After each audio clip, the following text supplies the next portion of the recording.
குறைந்த விலை நிறைந்த தரம். தங்கள் தேவைகள் அனைத்தும் ஒரே இடத்தில். Jayachandran. Ashwin's sweets and snacks. Anna பல்கலை மாணவி பாலியல் வன்கொடுமைக்கு ஆளாக்கப்பட்ட விவகாரம் மக்கள் மன்றத்தில் பெரிதாக பேசப்பட்டு வருகின்ற நிலையில் நாளை ஜனவரி 6 கூட இருக்கின்ற சட்டமன்றத்திலும் இப்பிரச்சனை வெடிக்க இருக்கிறது. எதிர்க்கட்சியான அதிமுகவில் இருந்து கூட்டணி கட்சியான விசிக வரை இப்பிரச்சனையை சட்டமன்றத்தில் எழுப்ப திட்டமிட்டுள்ளன. அந்த மாணவி தனது புகாரில் தனக்கு எதிரிலேயே ஞானசேகரன் போனில் யாருடனோ சார் சார் என அழைத்து பேசிக் கொண்டிருந்தான் என கூறியிருந்தார். அந்த அடிப்படையில் யார் அந்த சார் என்று எதிர்க்கட்சிகளும் சமூக அமைப்பினரும் கேள்வி எழுப்பி போராட்டத்தில் ஈடுபட்டுள்ளன. சென்னை உயர்நீதிமன்றத்தின் கண்காணிப்பில் 3 பெண் IPS அதிகாரிகள் அடங்கிய சிறப்பு புலனாய்வு குழு இந்த வழக்கை விசாரித்து வரும் நிலையில்தான் சட்டமன்றத்தில் இந்த பிரச்சனை வெடிக்க காத்திருக்கிறது. இந்நிலையில் இந்த விவகாரத்தில் யூகமான செய்திகளை வெளியிட வேண்டாம் என தமிழக DGP ஊடகங்களுக்கு வேண்டுகோள் விடுத்திருக்கிறார். சட்டமன்றத்தில் முதலமைச்சர் ஸ்டாலின் இந்த விவகாரத்தில் பதிலளிக்க வேண்டிய நிலையில் அண்ணா பல்கலை வழக்கின் தற்போதைய நிலை பற்றி விசாரித்தோம். அண்ணா பல்கலைக்கழகத்தில் பொறியியல் படிக்கும் மாணவி கடந்த டிசம்பர் 23ஆம் தேதி மாலை வகுப்புகள் முடிந்த நிலையில் தனது ஆண் நண்பருடன் பல்கலைக்கழக வளாகத்திலேயே அமர்ந்து பேசிக் கொண்டிருந்தார். பொதுவாகவே டிசம்பரில் பகல் பொழுது குறைவு என்பதால் 6 மணி வாக்கிலேயே லேசாக இருட்டிவிட்டது. இந்த நிலையில்தான் ஞானசேகரன் அண்ணா பல்கலைக்கழக வளாகத்துக்குள் உலாவிக் கொண்டிருந்தான். ஞானசேகரன் வசிப்பது அண்ணா பல்கலைக்கு அருகே உள்ள கோட்டூர்புரத்தில்தான். ஆனால் அவனுக்கு சொந்த ஊர் செங்கல்பட்டு அருகே உள்ள மதுராந்தகம். அவனுக்கு 2 மனைவிகள், அதிகாரப்பூர்வமற்ற இன்னொரு துணைவி என 3 பெண்களோடு வெளிப்படையாகவே வாழ்ந்து வருகிறான். இவனுக்கு மொத்தம் 3 குழந்தைகள். ஞானசேகரனின் 2வது மனைவி அண்ணா பல்கலைக்கழகத்தில் உள்ள கேண்டீனில் துப்புரவு தொழிலாளராக பணியாற்றி வந்தார். 6 மாதங்களுக்கு முன்னர் அவர் அப்பணியில் இருந்து நின்றுவிட்டார். தனது 2வது மனைவி அண்ணா பல்கலைக்குள் வேலை பார்க்கிறார் என்ற வகையில்தான் பல்கலைக்குள் அடிக்கடி வந்து போயிருக்கிறான் ஞானசேகரன். கேண்டீனுக்கு வரும் சாக்கில் அண்ணா பல்கலைக்குள் தனது அத்தனை சேட்டைகளையும் அரங்கேற்ற ஆரம்பித்தான் ஞானசேகரன். இவன் மீது 20க்கும் மேற்பட்ட வழக்குகள் இருக்கின்றன. பெரும்பாலும் திருட்டு, வழிப்பறி, ஆள்கடத்தல், கொள்ளை வழக்குகள் தான். இதில் 8 வழக்குகளில் நீதிமன்றத்தில் தண்டனை விதிக்கப்பட்டது. அபராதம் அல்லது 6 மாதம் சிறை தண்டனை என விதிக்கப்பட்டும் அவ்வப்போது சிறை சென்று வந்ததால் செங்கல்பட்டு புழல் சிறைகள் இவனுக்கு மாமியார் வீடு போல ஆகிவிட்டன. இவனது கிரைம் ஸ்டோரி செங்கல்பட்டு போலீஸ்க்கும் தெரியும், கோட்டூர்புரம் போலீஸுக்கும் தெரியும். அது மட்டுமல்ல, கைது, கஸ்டடி, நீதிமன்ற விசாரணை, சிறை என குற்ற சிஸ்டத்தின் ஒவ்வொரு நடைமுறையும் ஞானசேகரனுக்கு நன்கு தெரியும். இந்த நிலையில்தான் அன்று டிசம்பர் 23ஆம் தேதியும் அதே போன்ற அவேர்னஸோடு தான் அண்ணா பல்கலைக்குள் சுற்றி வந்திருக்கிறான் ஞானசேகரன். பரவலாக மாணவர்களின் நடமாட்டம் இல்லாத நிலையில் புல்வெளியில் அமர்ந்து தனது ஆண் நண்பரோடு பேசிக் கொண்டிருந்தார் அந்த மாணவி. நானும் என் நண்பரும் யூனிவர்சிட்டி வளாகத்தில் உட்கார்ந்து பேசிக் கொண்டிருந்தோம். அப்போ பக்கத்துல இருந்த புதருக்குள்ள இருந்து திடீர்னு வந்தான் அவன். அப்பதான் லேசா இருட்ட ஆரம்பிச்சது. தன்னோட செல்போன் மூலமாக சட்டுன்னு எங்க 2 பேரையும் வீடியோ எடுக்க ஆரம்பிச்சான். எனக்கு ரொம்ப அன்கம்ஃபர்டபுளா இருந்துச்சு. யார் நீ, எதுக்கு எங்களை வீடியோ எடுக்கிறேன்னு நானும் என் நண்பரும் கேட்டோம். அப்போ திடீர்னு என் ஆண் நண்பரை மிரட்டி தள்ளிக்கிட்டு பக்கத்துல அழைச்சிட்டு போனான். கொஞ்ச நேரத்துல ஞானசேகரன் மட்டும்தான் வந்தான். என் பாய் ஃப்ரெண்டே வரல. எங்கே அவர்னு கேட்டேன். அவன் இப்ப வரமாட்டான், போயிட்டான்னு சொல்லிக்கிட்டே என் கிட்ட வந்தான் ஞானசேகரன். கொஞ்சம் கொஞ்சமா என் முகத்துக்கிட்ட நெருங்கினான். எனக்கு ரொம்ப பயமாயிடுச்சு. அவன் என்ன ஏதோ பண்ண போறான்னு எனக்கு தெரிஞ்சிடுச்சு. அவன் என்ன பாலியல் ரீதியா கட்டாயப்படுத்தினா.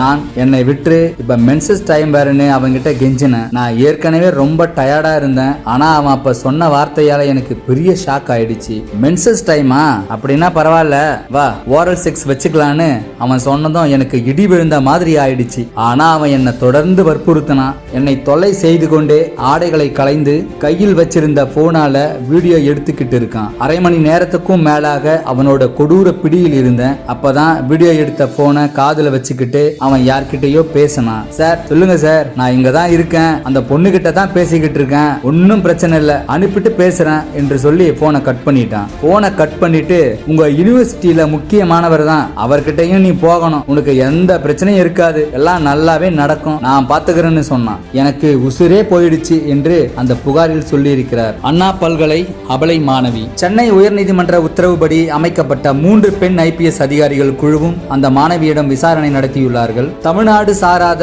வெளிமாநிலத்தைச் சேர்ந்த IPS அதிகாரிகள் பட்டியலை விசாரணை குழு அமைப்பதற்காக DGPயிடம் கேட்டது உயர்நீதிமன்றம். DGP 6 பேர் கொண்ட பட்டியலை நீதிமன்றத்தில் கொடுத்தார். அதிலிருந்து சென்னை அண்ணாநகர் துணை ஆணையர் புக்யா ஸ்னேகா பிரியா, ஆவடி துணை ஆணையர் ஐமன் ஜமால், சேலம் நகர துணை ஆணையர் பிருந்தா ஆகியோரை விசாரணை அதிகாரிகளாக நியமித்தது நீதிமன்றம். இந்த பெண் அதிகாரிகள் அந்த மாணவியிடம் மீண்டும் விசாரணை நடத்தினார்கள். அப்போதும் அந்த மாணவி தன் புகாரில் தெரிவித்ததையே தெளிவாக கூறினார். மேலும் அவன் அந்த போனை பேசி முடிச்சிட்டு, நான் 2 நாள் கழிச்சு வருவேன், அப்ப நீ சாருக்காக வரணும், நீ வரலனா உன் வீடியோவெல்லாம் லீக் ஆயிடும், உன் பேரை டோட்டல் டேமேஜ் ஆக்கிடுவேன்னு சொல்லிட்டு போயிட்டான். இதெல்லாமே அன்னைக்கு நைட்டு 7 மணிக்கு மேல நடந்தது என்று கூறியிருக்கிறார். அந்த பெண் அதிகாரிகள் டீம் கைது செய்யப்பட்ட ஞானசேகரனிடமும் விசாரித்திருக்கிறார்கள். அப்போது ஞானசேகரன், நான் ஏற்கனவே கைது, கோர்ட், ஜெயில் எல்லாத்தையும் பார்த்திருக்கேன், எடுத்ததுமே போலீஸ் செல்போனை தான் முக்கிய ஆதாரமா வச்சு விசாரிப்பாங்கன்னு எனக்கு நல்லா தெரியும். அதனாலதான் நான் எப்பவுமே ஒரு சம்பவம் பண்ணும்போது ஒரு மொபைலை ஏரோப்ளேன் மோட்ல போட்டுருவேன். அப்படிதான் அன்னைக்கு சாயந்தரமும் என் மொபைலை ஏரோப்ளேன் மோட்ல போட்டுட்டேன். போலீஸ்ல நம்ம செல்போன் மூலமா லொகேஷனை காட்டி கொடுத்து மாட்டிக்க கூடாதுன்னு தான் இப்படி செஞ்சேன். அன்னைக்கு அந்த பொண்ணுக்கு நேரா நான் பேசின மாதிரி நடிச்சேன். அந்த பொண்ணை வெளியே கூட்டிட்டு போறதுக்கு பிளான் பண்ணேன். ஆனா அவ வரல. அதுக்காக மிரட்டுறதுக்காக தான் இப்படி போன் பண்ணேன். மத்தபடி நான் வேற யாருக்காகவும் கூப்பிடல, போனும் பண்ணல என்று சொல்லியிருக்கிறான் ஞானசேகரன். என்னடா இது, உன் போன்ல எவ்வளவு வீடியோ வச்சிருக்க, பொண்ணுங்கன்னா உனக்கு அவ்வளவு கேவலமா போயிடுச்சா என்று விசாரணை அதிகாரிகள் கேட்க, நானே வீடியோவை எடுத்து நானே பார்த்துப்பேன், வேற யாருக்கும் கொடுக்க மாட்டேன், இது எனக்கு பழக்கமாயிடுச்சு என்று அதிர வைத்திருக்கிறான் ஞானசேகரன். விசாரணை குழுவினர் அவனது செல்போனை ஆராய்ந்திருக்கிறார்கள். அவன் கால் டீடைல்ஸ் எடுத்து பார்த்திருக்கிறார்கள். அன்றைய தேதி மாலை 7 மணி முதல் இரவு 10 மணி வரை அவனது போன் ஏரோப்ளேன் மோடில் தான் இருந்திருக்கிறது. வேறு போன் மூலமாக, வாட்ஸ்அப் அல்லது வேறு ஆப்கள் மூலமாக யாரிடமாவது பேசியிருக்கிறானா என ஆராய்ந்ததில் அப்படி எதுவும் இல்லை. போலீஸ் வட்டாரத்தில் விசாரித்த பொழுது, யார் அந்த சார் என்ற வார்த்தையை போராட்ட மந்திரமாக்கி கட்சிகள் போராட்டம் செய்து கொண்டிருக்கிறார்கள். அதே நேரம் அப்படி ஒரு சார் இருக்கிறாரா, அவன் யாரிடம் பேசி இருக்கிறான் என்பதை எங்களை விட மத்திய அரசு எளிதாக கண்டுபிடிக்க முடியும். செல்போன் நெட்வொர்க்குகள் மத்திய தகவல் தொடர்பு துறையின் கட்டுப்பாட்டில் தான் இருக்கின்றன. எனவே அந்த நேரத்தில் அப்படி அழைப்பு மேற்கொள்ளப்பட்டிருந்தால் அதை யாராலும் மறைக்கவோ அழிக்கவோ முடியாது என்கிறார்கள். இந்த விவகார தொடர்பாக சமூக நலத்துறை அதிகாரிகளிடம் பேசிய போது, அந்த பெண்ணின் நிலைமை மிகவும் அக்கறை கொள்ள வேண்டியதாக இருக்கிறது. FIR லீக் ஆகிவிட்ட நிலையில் அவரது தனியுரிமை பெரிய அளவில் பாதிக்கப்பட்டுள்ளது. அன்று அண்ணா பல்கலை வளாகத்தில் நடந்த சம்பவமே அவரை மன அளவில் கடுமையாக பாதித்திருக்கிறது. அதன் பின் FIRல் அவரது அடையாளம் வெளிப்பட்டது. மேலும் அந்த பெண்ணையும் அவரது குடும்பத்தையும் பாதித்திருக்கிறது. இந்த நிலையில் அந்த மாணவிக்கும் அவரது குடும்பத்தினருக்கும் சமூக நலத்துறை சார்பில் உயர்தர மனோதத்துவ கவுன்சிலிங் டாக்டர்கள் மூலமாக தைரியம் சொல்லி கொஞ்சம் கொஞ்சமாக அந்த பெண்ணை தேர்ச்சி வருகிறோம். உன்னை போல யாரும் இல்லம்மா, உன் தைரியத்தை பாராட்டணுமா, எத்தனையோ பொண்ணுங்க நமக்கு ஏன் வம்புன்னு அமைதியா சகிச்சுக்கிட்டு போயிடுறாங்க.